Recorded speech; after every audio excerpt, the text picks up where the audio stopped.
अस्सलाम वालेकुम हकुम वजूद दोस्तों दादू में जो मिले शू पे तो हले तो पठान जेके उते सस्तो कपिड़ो खपाइनि था ऐं वापारी तबिके जेको उते एहतिजाज कयो आहे जेके लोकल दुकानदार आहिनि त भई पठान जेको कपिड़ो खणी आया आहिनि इहो नॉन कस्टम पेड कपिड़ो आहे सो इहो असां खपाइणु न ॾींदासीं सस्ते अघ में न इहो पंहिंजा दुकान बंदि कनि वापारी बिरादरान अघ में ई घणी महांगाई कई आहे ईद ईंदे ई या अहिड़ा ॾींहं ईंदे ई वथरादू महांगाई करे छॾींदा आहिनि अवाम खे को फ़र्क़ु कोन थो पए त इहे शयूं कस्टम पेड आहिनि या न आहिनि। जा कारा धंधा कदो बीहंदा असां चवंदासीं त हाणे नॉन कस्टम फ्रूट बचे के लासूं बि नॉन कस्टम असां न पहुचे असांजो कस्टम नॉन असां खाईंदासीं हिकिड़ो अचे चांवर बि नॉन कस्टम अचनि खंड अचे असां वठंदासीं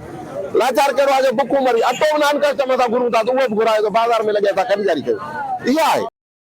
दादू जा वापारी जे मिसाल जी ॻाल्हि रख ते कपिड़ो खणी ईंदा रख ते कपिड़ो खणी करे त ईद कमाए पोइ वरी उहे जीअं दुकानदारनि खे बिल ॾींदा अॻिते वञी त लाज़मी आहे उन कपिड़ो उनखे रख ते महांगो ई मिलंदो त पठान उतां जेके कपिड़ो वठनि था उहे वञी डायरेक्ट वञी उतां चवंदा असां वञी जेके हिन फैक्ट्रियुनि मां कपिड़ो वठी था अचूं फैक्ट्री में कपिड़ो उनखे सस्तो पए थो उन्हनि खे ऐं कुझु वैराइटियूं वठी था अचनि जो बूट आहिनि या चैम्पल आहिनि उहे वठी था अचनि उतां फैक्ट्री मां वञी उन्हनि खे सस्तो पए थो उतां पोइ अची विकिणनि था पर दादू जा वापारी बि या ॿिया बि काफ़ी वापारी वठी था अचनि साॻियूं शयूं फैक्ट्रियुनि मां पर उहा हिकिड़ी जॻह जूती पेर में पाइण वारी जेका हिनखे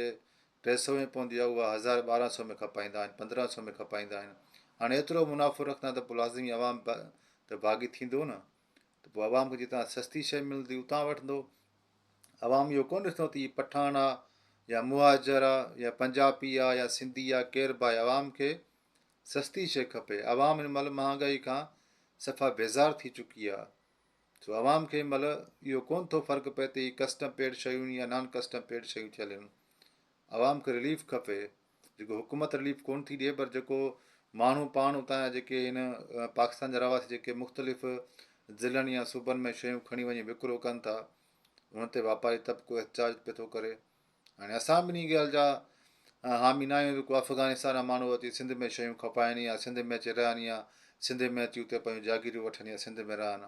इन जे असां बि ख़िलाफ़ु आहियूं पर हिकिड़ियूं सस्तियूं शयूं हिकिड़ी अवाम खे मिलनि थियूं त असां चवंदासीं उहे भली अवाम खे मिलनि अवाम उतां वठे भली अवाम वठंदी ऐं वापारी तबिको जेको एहतिजाज पियो थो करे सो सरासर इहो ग़लति पियो थो करे हिननि जो को हक़ु कोन्हे त को सस्तियूं शयूं